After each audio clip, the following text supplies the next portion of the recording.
Welcome to episode 331 of the Selling Your Screenplay podcast. I'm Ashley Scott Meyers, screenwriter and blogger over at sellingyourScreenplay.com. Today I'm interviewing filmmaker Darren Coyle. He has a new film out called Chasing Sunshine. We talk about how this film came together for him. He cast Trevor Penick, who was in a boy band in the 90s called O-Town. So we talk about how he was able to get him involved in the film. He also did a crowdfunding campaign to raise some of the money for the film, so we talk briefly about that as well. So stay tuned for that interview. The SYS six-figure screenplay contest is open for submissions. Just go to www.sellingyourscreenplay.com/contest.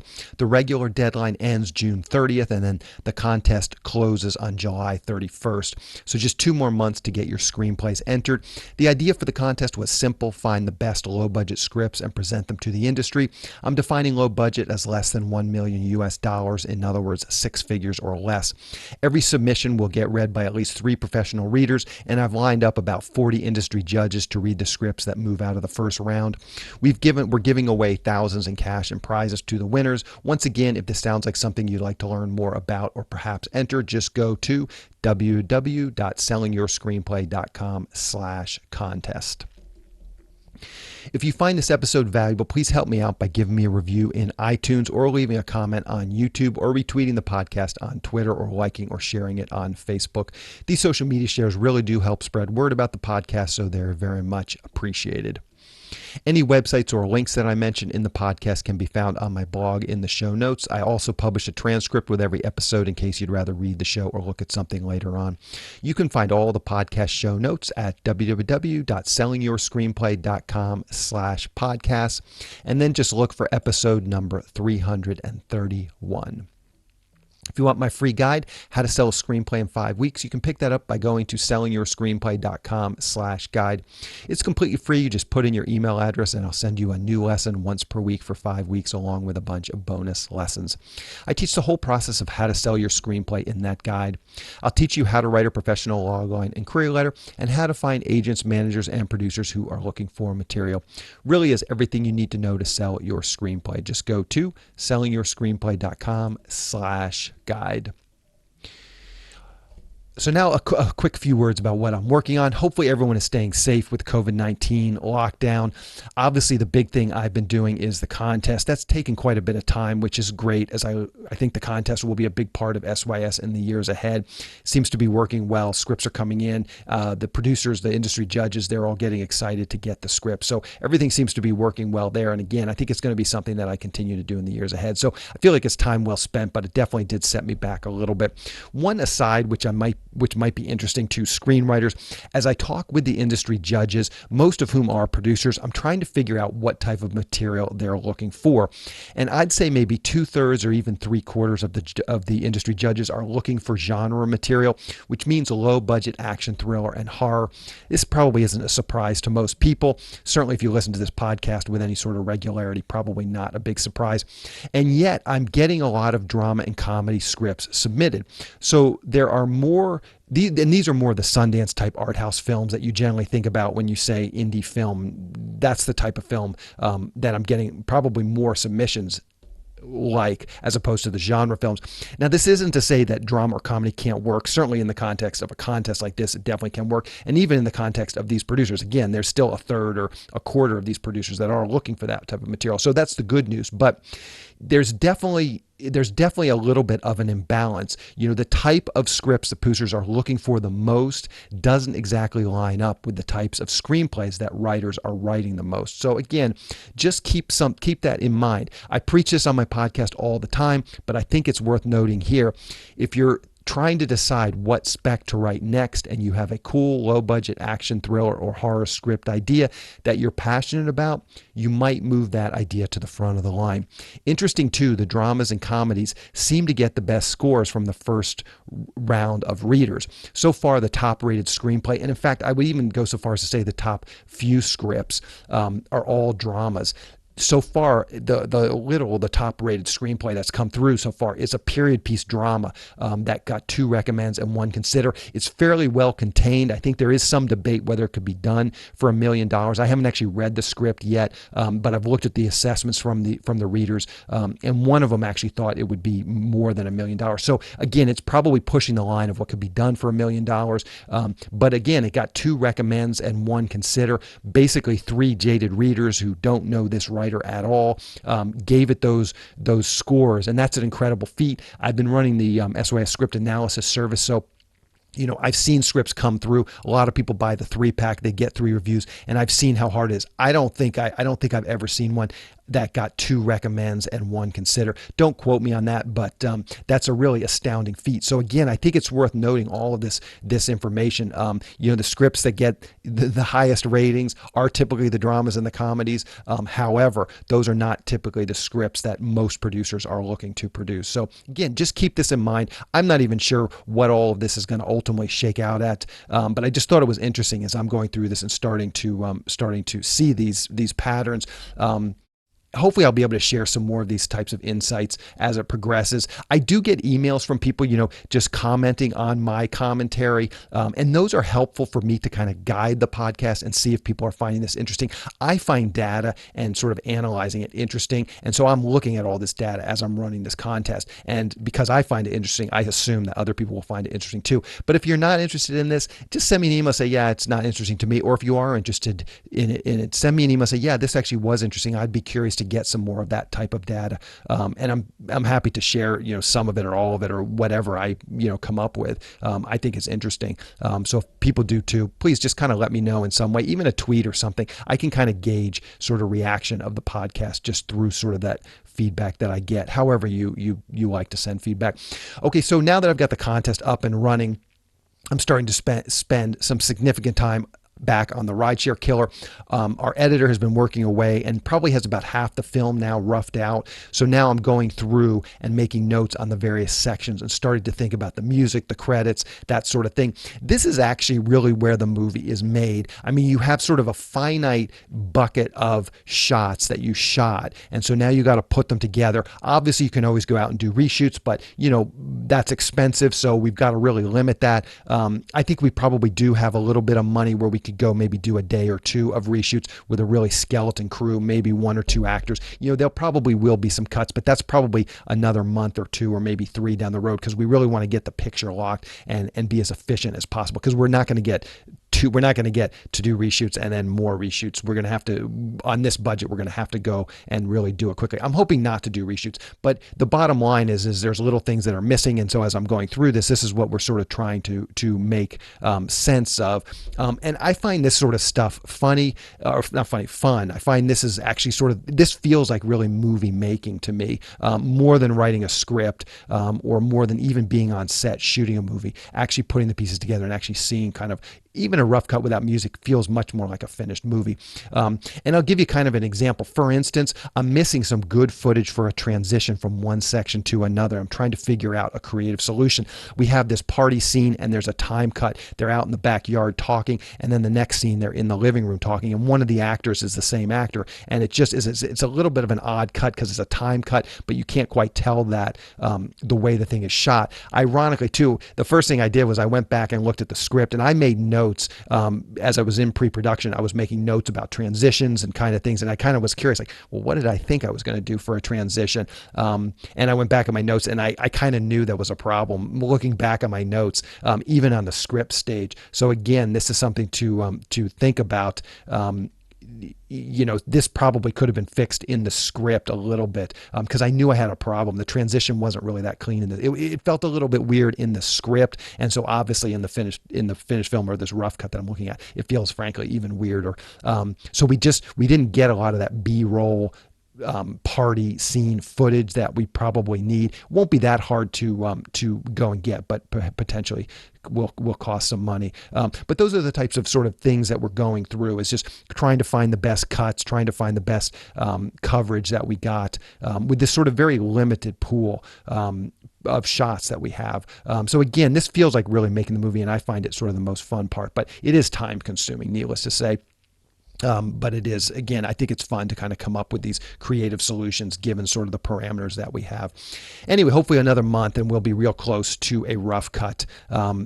And then hopefully have a little more to report on that. Anyway, that's the main things that I've been working on over the last couple of weeks. So now let's get into the main segment. Today I'm interviewing filmmaker Darren Coyle. Here is the interview. Welcome, Darren, to the Selling Your Screenplay podcast. I really appreciate you coming on the show with me today. Great. Well, thank you for having me. Appreciate you taking the time. So to start out, maybe you can tell us a little bit about your background. I noticed the old school Patriots hat on. You must be from the East Coast. Maybe you can tell us a little bit about your background. Where did you grow up and how did you get interested in the entertainment business? Well, I grew up in New England, in Connecticut, just outside of Hartford. And honestly, I started doing a lot of theater when I was a kid. Like even in as early as like 4th and 5th grade, I was doing like musical theater and stuff like that. So I think that's what kind of got me into the business of show, if you will. And then it wasn't until like I got into college that I wanted to major in theater, but I also wanted to major in English so that I was, having more of a well-rounded education. And then after college, I wanted to go full in, and I jumped in the deep end and I moved to New York City to pursue a career in acting. So basically just like auditioning as much as I could and, waiting tables on the side and that kind of a thing. And this was late 90s. So there wasn't the internet presence like it is now. There was a lot of like stuffing envelopes with headshots and, and stuff like that. And, I gotta say, pursuing a career in acting is difficult and it's competitive, but it's also really depressing because you get a lot of no's, you get a lot of rejections, and like you audition for a lot of things. And the rule of thumb is you get one callback per 28 auditions. So, and I actually got some gigs. I went on a couple of tours. I got my Actors Equity card, and on paper, I was like doing okay, but it was just frustrating to audition for a lot of things, especially whenever I was auditioning for movies and TV shows where like, especially like student films and whatever, they weren't that good. Mm-hmm. And eventually I got to the point where I was like, well, you know what, instead of keep auditioning for other people's projects, why don't I like start writing some of my own and see where that goes? And I could take the Clint Eastwood approach where like, you get known as an actor and then you use that clout to like, start directing and producing and stuff like that. So for a hot minute, that was kind of my plan. But the more I wrote things, it's not like I got produced or anything like that, but the more I wrote things, and I stopped auditioning.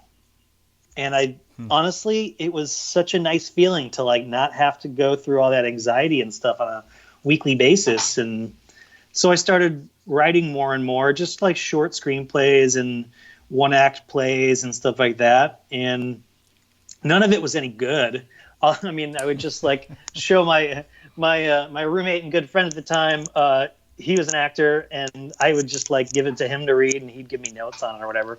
But as I started kind of like going in that direction, I thought, well, waiting tables isn't doing anything any good except for paying the bills. So why don't I try to get a day job that will help with my like writing and production and stuff like that. So I got an internship at a TV production company, which turned into a production assistant job.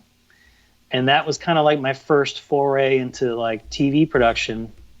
And as soon as I quit my table waiting job and did full-time making TV shows, that was kind of, I guess, the beginning of the whole thing. And that's when I was like, oh, I think I can make a living doing this. And on the side, write my own, scripted projects. Because I was working in mostly like reality TV shows and stuff like that. So this might be a longer answer than you're looking for. But No, I think this is great. And I'd be curious to take a step back there because I know that there's a lot of screenwriters listening to this thinking, wow, that sounds like a good path. Maybe I could get into physical production as well. Yeah. Maybe you can talk about that transition. How did you actually get that job, get that internship at that TV production company? Was it just sending out a lot of resumes? Was it a connection through all these acting gigs? Maybe you can talk a little bit about getting that first job. Yeah, sure. So a lot of internships, at least back then, I'm sure it's probably the same now. A lot of internships require you to be a student because of insurance reasons, because that means you're on the college, you're on your school's insurance as opposed to the insurance of the production company. However, there are some internships that don't really care, or like some studios that don't really care. I think, well, at the time, it was around 2003, 2004. And so the internet wasn't really the presence that it was today. I think I looked in like Backstage or something like that, or I might have looked in like Hollywood Reporter. Or, I mean, there's plenty of like industry publications that you can look up, and they'll list just internships and what that internship requires and what it entails. And some internships these days are actually paid. But there's only a certain number of hours that you can work or whatever.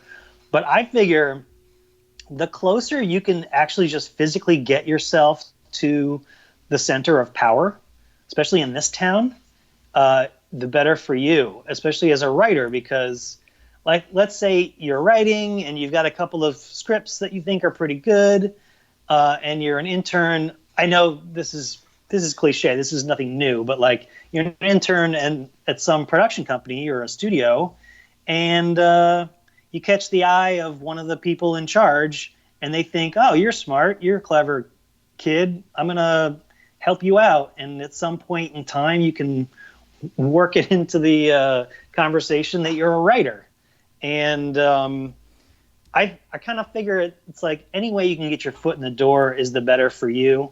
And when I say that, I mean like in mostly legal ways. I mean, I'm not saying like break in overnight and like stick your screenplay on the boss's desk or something like that. But I mean, any which way that you can get closer to the center of power, the better. And the center of power is, especially if you're making movies, is whoever has the money and is making those decisions.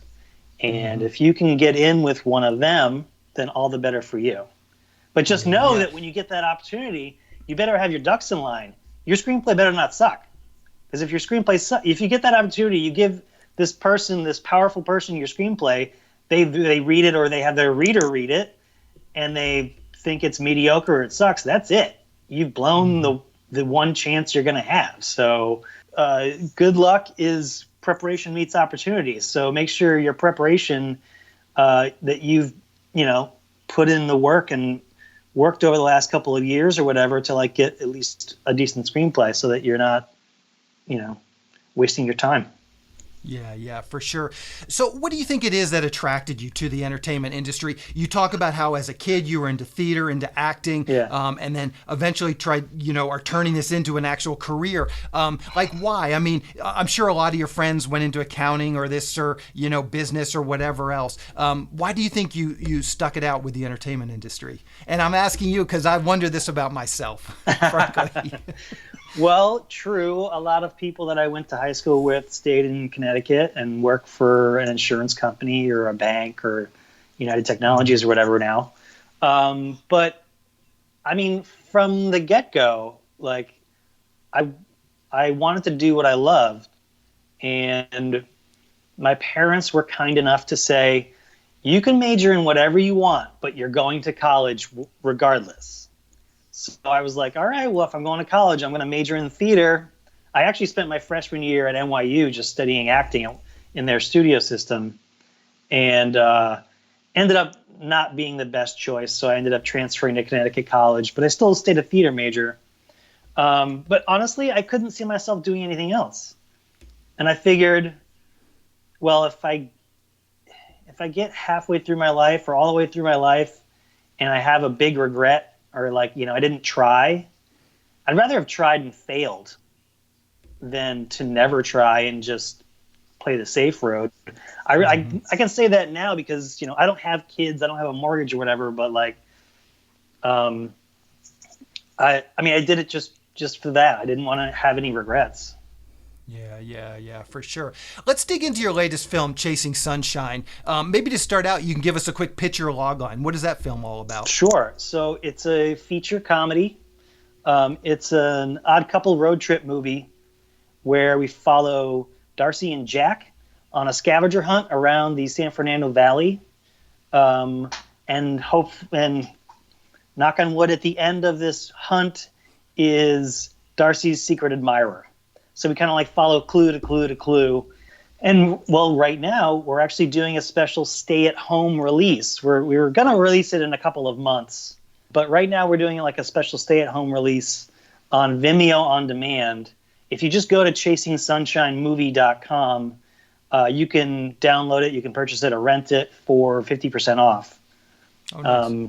So we're doing an independent distribution, mostly digital, but given the situation that we're in currently, we figured we'd try to give people something new to watch, because after a couple of weeks, you've pretty much exhausted everything that Netflix and Amazon have to offer. So we thought we'd speed it up a little bit, so to speak. Yeah, perfect. So where did this idea for Chasing Sunshine come from? What was the genesis of this idea? Well, to be perfectly honest with you, so I wrote this, but I also directed it, and I'm one of the producers on it. So roughly 4 years ago, as a filmmaker, I thought to myself, I had already made a few shorts, and I really wanted to make the jump to features. So I thought, well, I have no money, and I have no real resources, so I need to write a story that's going to be producible. Like, don't set... Like I didn't need any of my locations to be like at the top of the Empire State Building or on a spaceship or something. I wanted all the locations to be places near my house and near North Hollywood and stuff like that we could like basically like steal the shot, guerrilla style, making it. And I needed it to be, you know, there couldn't be any stunts. There couldn't be any like anything that costs money. So it was basically like I had to have a small cast that all took place in the San Fernando Valley, and is mostly people talking to each other. So I started with that as just, those were the basics. That's what we had to work with. And if I could write a story like that and scrape together some money, then we could at least make the darn thing, as opposed to like me writing it and it just sitting in a drawer. So I started with that, and which point I said, okay, well, we'll have two main characters, and well, how do we get them from one place to the other? I just thought, well, we'll put them in a car, and we'll have some nice, compelling conflict, because like they'll butt heads a lot because they don't really know each other. And that was essentially the core of the story at that point. Okay. And, you know, as long as you're talking about that, one question I did want to ask you, because the Rideshare Killer has a number of driving scenes, and you got the little trailer, and I always was thought about, because I was following along as you guys were shooting this, and I can't remember, maybe you can talk about that just briefly, shooting those driving scenes. How did you get that process trailer, and how much do those typically cost, and then what do you actually need to set that up and actually shoot there? Yeah, so we have a number of scenes that take place in the car with them actually moving. We did make a couple of decisions that a couple of scenes in the car, we would have the car not moving, just to minimize the number of moving car scenes. So I was just like, well, they can have the conversation in the car, but it can be parked at the side of the road. So a couple of the scenes we changed that, but there are certain scenes where Jack is a Lyft driver, and so they pick up, as they're going around, they pick up a couple of different fares. And for those, obviously, they have to be moving. And so a bit naive, I thought we could just like steal those scenes. We could just put the DP in the front seat with the camera and just do it all handheld and blah, blah, blah. However, the closer we got to production, the two main characters, Cassie and Trevor, At some point they were like, look, us driving the car in traffic and trying to act in a scene is bad. It's going to be bad for our acting, and it's also going to be bad for safety. It's just going to be unsafe. We need to figure out like a way to do a camera car, on a trailer. At which point in time, we had to rethink our budget because we had a very shoestring budget, but we didn't have enough. We certainly didn't budget for that.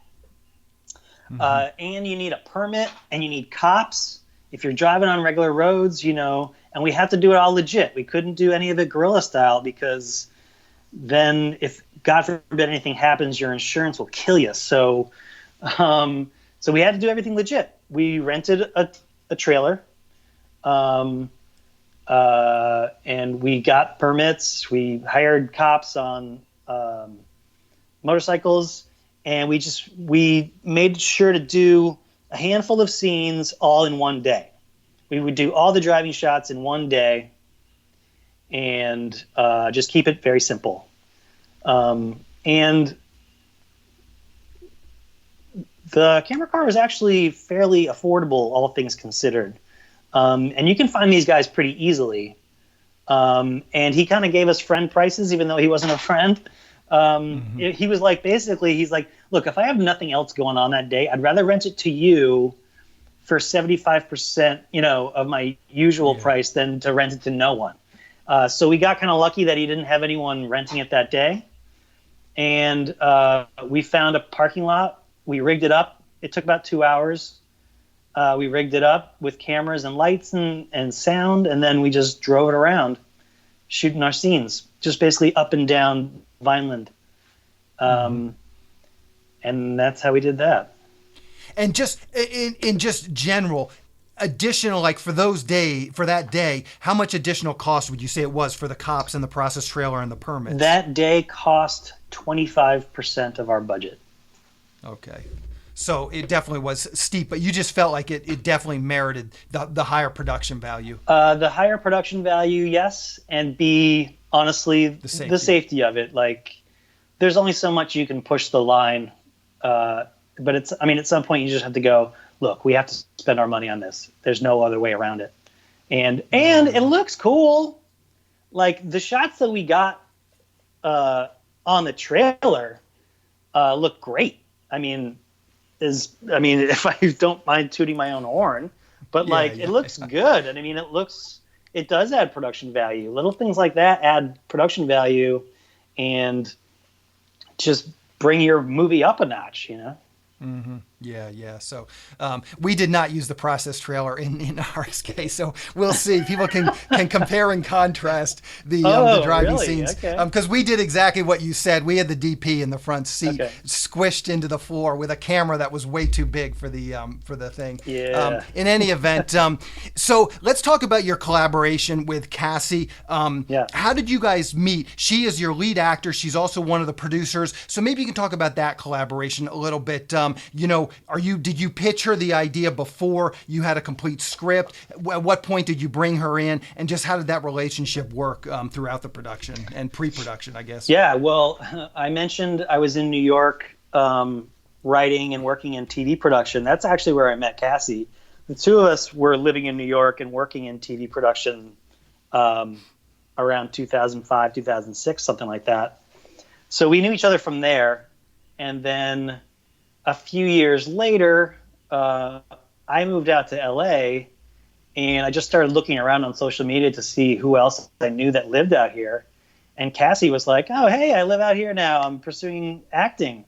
And I was like, cool, let's have a cup of coffee, and you can give me the 411 about LA because I don't know this town. And so we kind of reignited our friendship, and we were just like, oh, well, cool, we'll both be around. Now, let's be friends. And at some point, since she was pursuing a career in acting and I was trying to make films, and at that point I had like one decent short under my belt, and I had this idea for another short, and I thought she'd be good for the lead, and I figured it would just be a fun project for the two of us to work on, and it wouldn't cost any money. We would just shoot it in her apartment. It would be very simple and easy.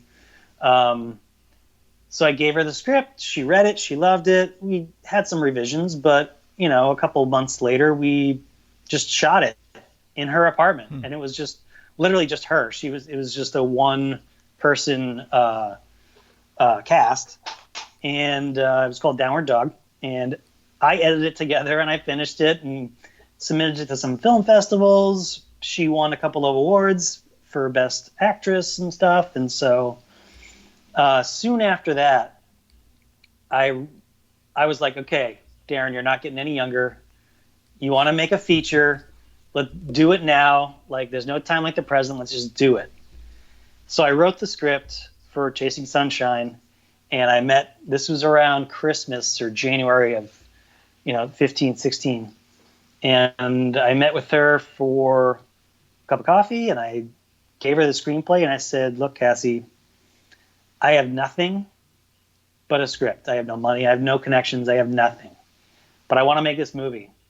So read the screenplay. I literally wrote one of the leads for her. I said, Darcy, I wrote her for you. If you read it and hate it, you're not going to hurt my feelings. We don't have to make it. It's fine. But if you read it and you do like it and you want to make it, then let's be partners on this. And let's make the darn thing. And she's been invaluable throughout the whole process, just from a writer's perspective. And she really helped us with casting because she knows lots of actors. And from a writer's perspective, I say that because when we were developing the script over the course of like 9 months, she arranged for us to have 2 table reads during that time.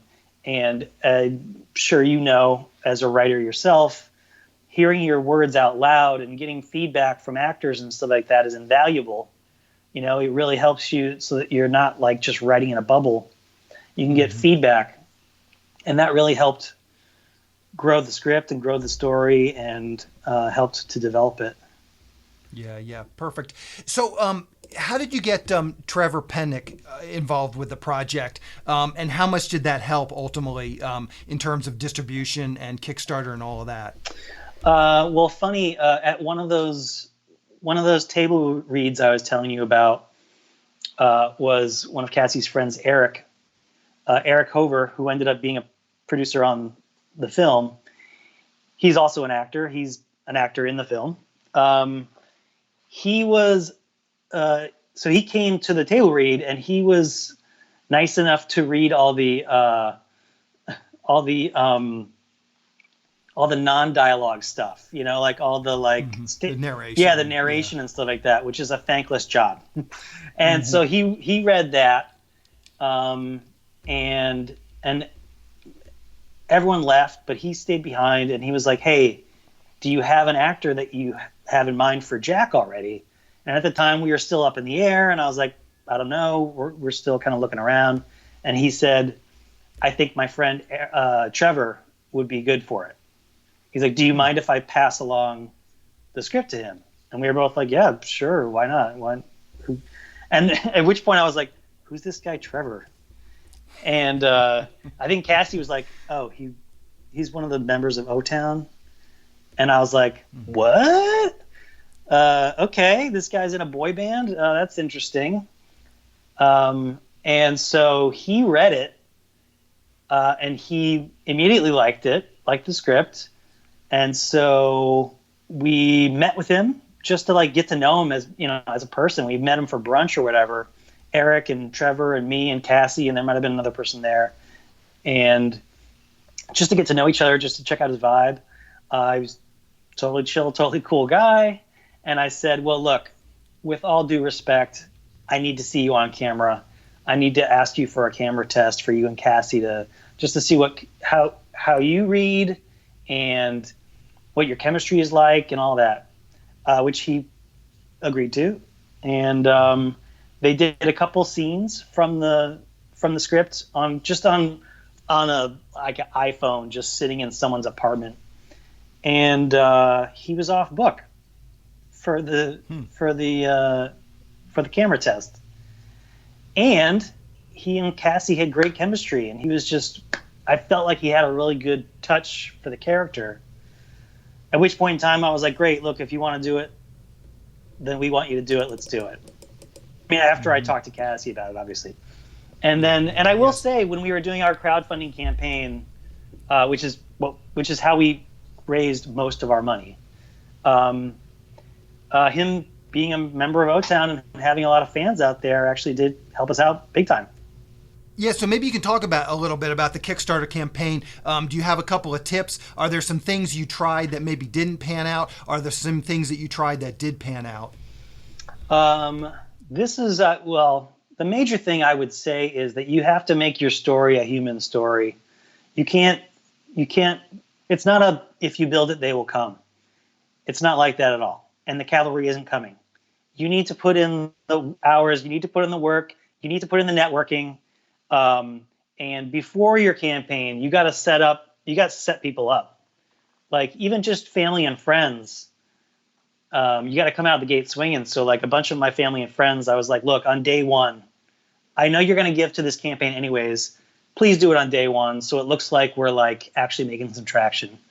So that way on day one, at least you get $1,000, $1,500 in the door. But you have to keep at it.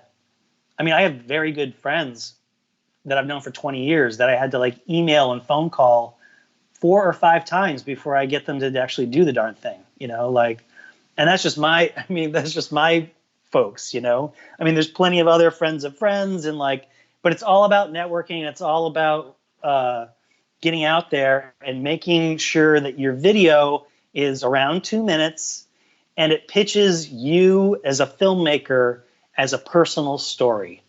Like for me and Cassie, it was me and Cassie on camera.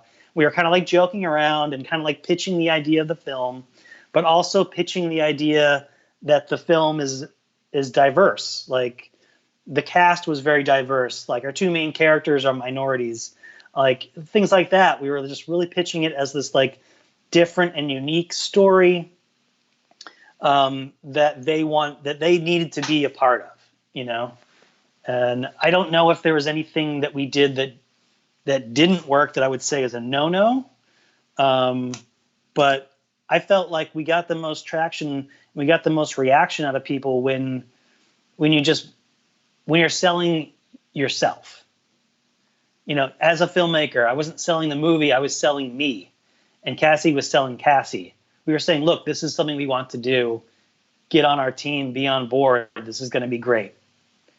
That would be my advice. And it is a lot of work. I know everyone says that, but it's true. The bigger your budget, the more work it's going to be. Mm-hmm. Yeah, for sure. Let's talk briefly about your press kit. I'd just be curious to kind of get your thoughts on that. What is this used for? And do you mind if we link to that in the show notes so people can see it? Yeah. I know people will be interested in actually getting a look at this. Sure. And checking it out. So first off, to start out, maybe you can kind of just describe what this press kit is and then describe what it's used for. Okay, so it's called an EPK, or electronic press kit. It's basically a 20 to 25 page PDF that helps to explain visually and narratively everything about your movie. You use it when you want to just give someone a quick download on what your project is. It's mostly for press, but I mean, you can send it to anyone if someone's like, hey, I want to give you $500. What's your movie about? You can send them that and it'll tell them everything. So in this particular case, we have our poster, there's a director's statement, and then there's, some technical aspects to it, like it was shot in 16:9 and, a lot of the tech specs about it. And then we have like every cast member and their bio. So everyone can like see their face, see what they've done, and really kind of like, again, you really want to get across the fact that this is like a human project made by people who love what they do. It's not a huge, big studio project. I mean, this is in my case, in the case of Chasing Sunshine. We didn't want to seem too slick, but we did want to seem like we knew what we were doing. So you have to kind of like balance, make the balance between being too slick and big budgety, but also, you're not just some schmuck that picked up a camera and made a movie. Like, hopefully we're somewhere in the middle of that. But yeah, and then like once we started playing festivals and started winning some awards and we got reviews and stuff like that, you put that stuff in there as well. That way it's just kind of like a one-stop shop as to like everything about your film. And you send that out to, once you've made the movie, and you send that out to possible reviewers, or if someone, or if you're getting into the distribution game and you want to give them a quick rundown of what your movie is about, you can send that to them. It's just kind of like a little bit of shorthand for your movie. Yeah. Was this something you hired someone to create, or is it something you created? Well, our associate producer, who also happens to be my brother, also happens to be a graphic designer. Okay. So it felt very professional, yeah. he made it, but we didn't pay him for it. I mean, he did it because he's a producer on the movie, and so yeah. One of the things, and it's interesting that now you're saying, okay, we did this really for the Kickstarter. I noticed that you listed a ton of actors, even actors with very small roles in the film. I just got done with my own Kickstarter and sort of did a similar thing. Was part of your idea just highlighting these actors with small roles in the press kit, make them feel more like a part of the project? And I'm kind of getting at that sort of what you're saying, is that it becomes more of a personal story. It's not the fact that Joe is playing this role. It's more about that Joe has this passion for acting, has been pursuing it for all these years, and this is his chance, to use some of those skills. Well, honestly, I mean, part of what you want to do as a producer, like for a distributor, if you were going to send this to a distributor, I think you would cut it down. So you listed your two main actors and that's about it. Probably your DP. You know what I'm saying? I'm spitballing to just shrink it down a little bit. But it's interesting you said you created for the Kickstarter. I'm just trying to, was that part of your thinking? The thinking is kind of twofold. One, you want to see that you aren't just some schmuck who wrote a script. There are other people involved who are on board, and this is actually happening. So it kind of inspires confidence in the project. If someone sees, they've got the whole thing cast, and like they've got a DP, like this is actually happening, and people want to be on a winning team, so they would go, all right, this is happening. I'm going to give this guy $250. So there's that part of it. But then the further on down you move, you also want the people that you cast, the actors, to get excited about the project. And they can help you in your crowdfunding campaign. They can help get the word out to their friends, family, coworkers, stuff like that, especially if they've been in LA for 15 years. They probably know tons of actors who, believe in the project. And so that part is about networking as well. I mean, because the friend of a friend of a friend, you never know who that person's going to be. They might give you $50, which is great. They might give you $500, which is even awesome. Or even more awesome, so I can't undersell enough the networking aspect of doing a crowdfunding campaign like that. Yeah, for sure. So let's talk about, you get the film done and then you start taking it out to festivals. Maybe you can talk about that run. I noticed, and this was actually through your press kit, by sending it, you list the festivals that you got into. One of the things that I noticed was you were in like the Sherman Oaks, the Studio City, Festigious, which is also here in LA. And I'm curious if that was part of your strategy. Did you go heavily towards LA festivals? But just maybe taking a step back first, maybe you can talk about this process. How many festivals did you submit to? How many did you get into? And how many did you actually go to? And did you see some value out of all of this? Well, for me as a filmmaker, I see a lot of value in being able to go physically to the screening at a film festival. Because there's nothing better than seeing your movie in front of an audience full of strangers. Because their reactions are going to be genuine. It's not going to be like showing your mom and her going, "Oh, it was great job." No. You want to put it in front of 100 strangers. And if they laugh, great. And if they don't laugh, then that sucks. But then you got to think, oh, well, maybe we should rethink that moment and maybe edit, change the edit or something like that. So, and you get to hobnob with fellow independent filmmakers after the film festival, after the screening or whatever. So for me personally, that's great. I love doing that. And if I can go to a film festival, I'm totally going. And I pay for all those flights, out of my own pocket. Happy to do it.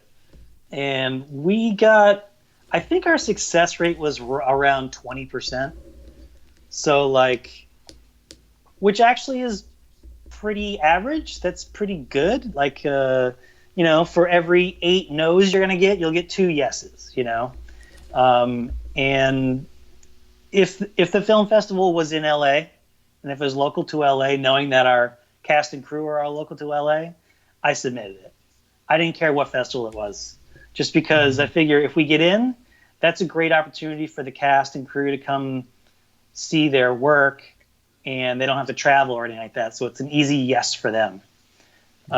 So, but I mean, there are other festivals that just like had a good vibe to them, that like a lot of their other programming was interesting and cool and kind of up our alley. So I would submit to them.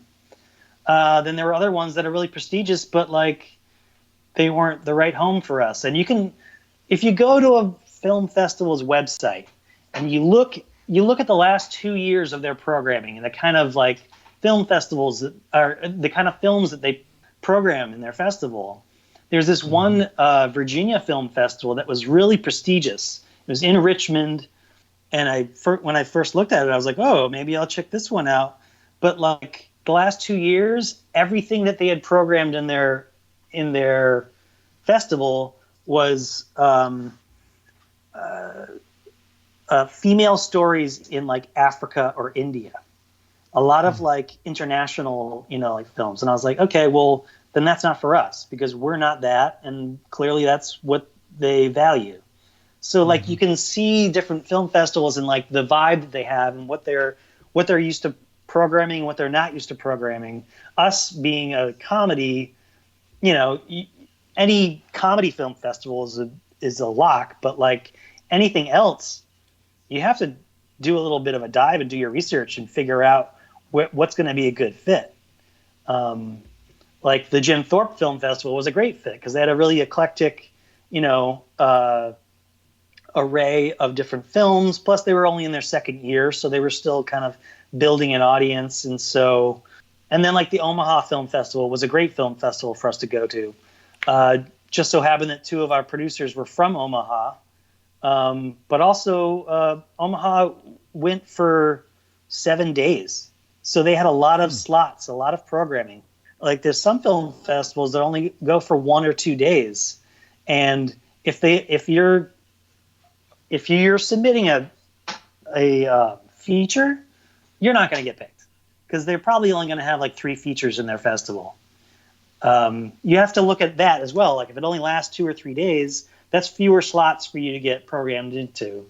If the film festival lasts a week or 10 days, that's a lot of slots for them to fill, and your chances are better at getting programmed.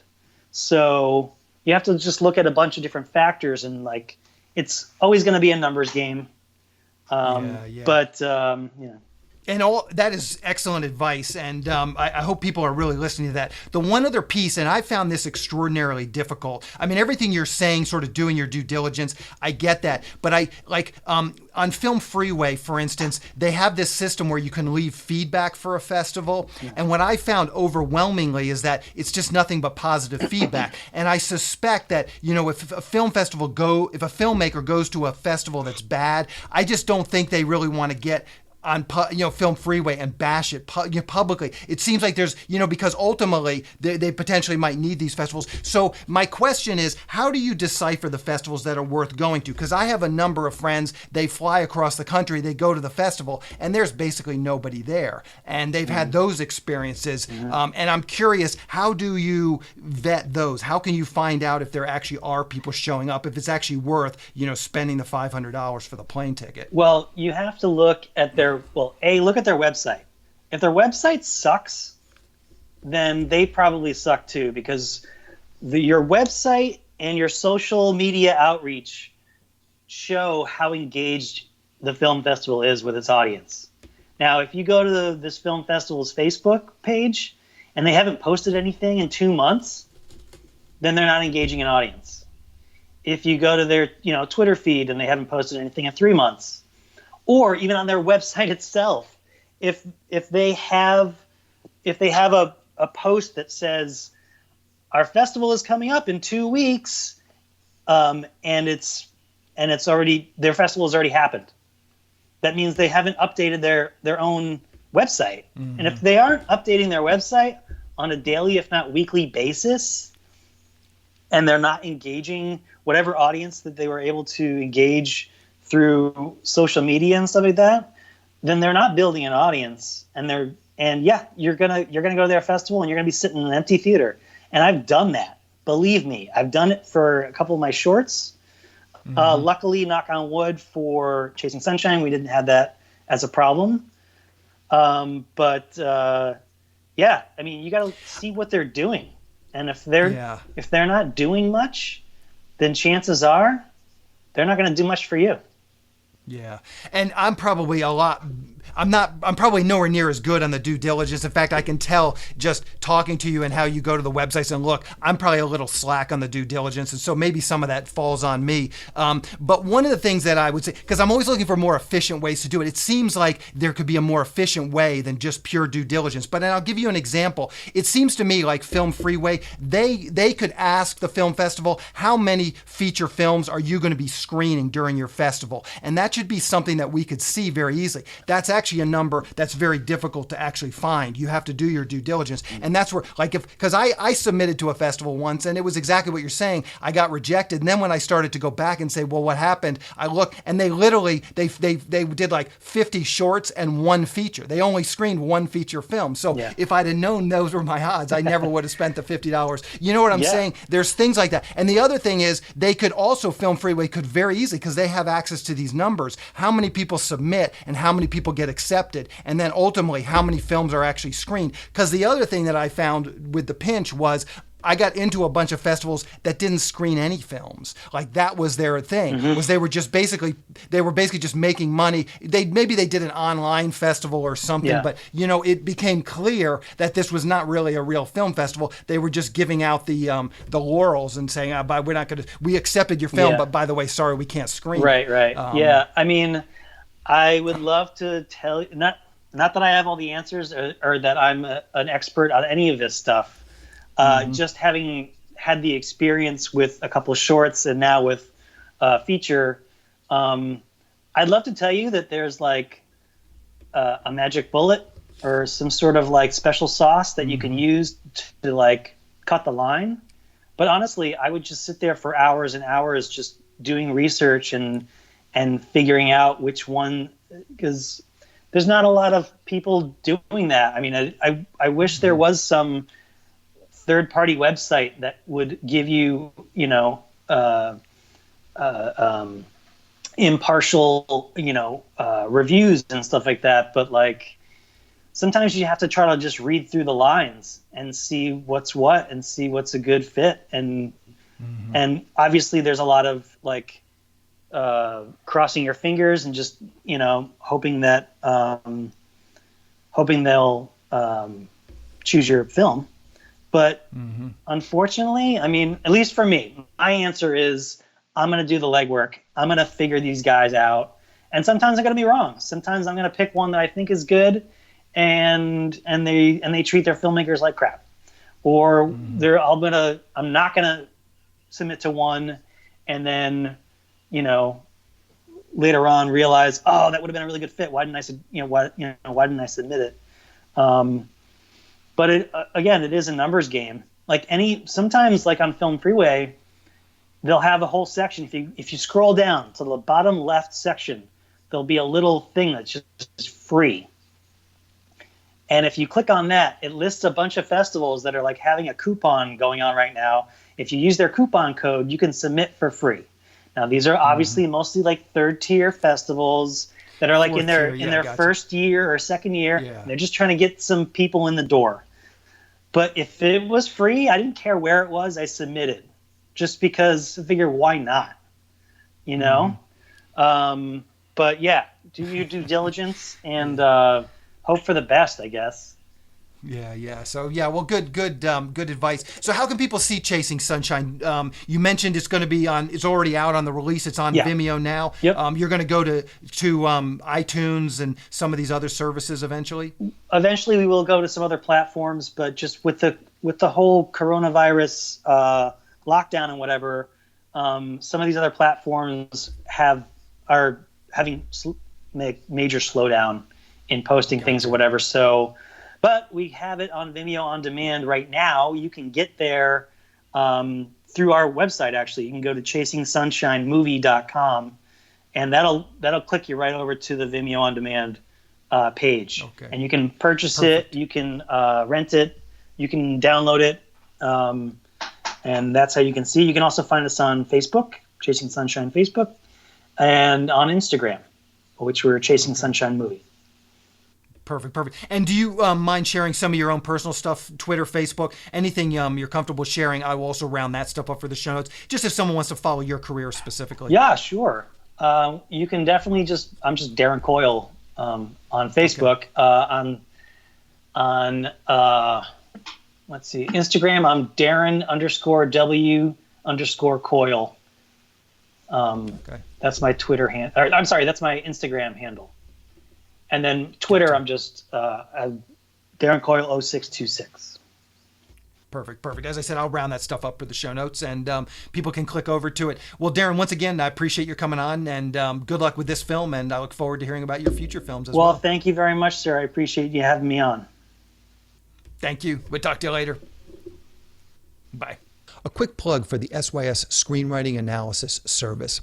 It's a really economical way to get a high-quality professional evaluation on your screenplay. When you buy our 3-pack, you get evaluations at just $67 per script for feature films and just $55 for teleplays. All the readers have professional experience reading for studios, production companies, contests, and agencies.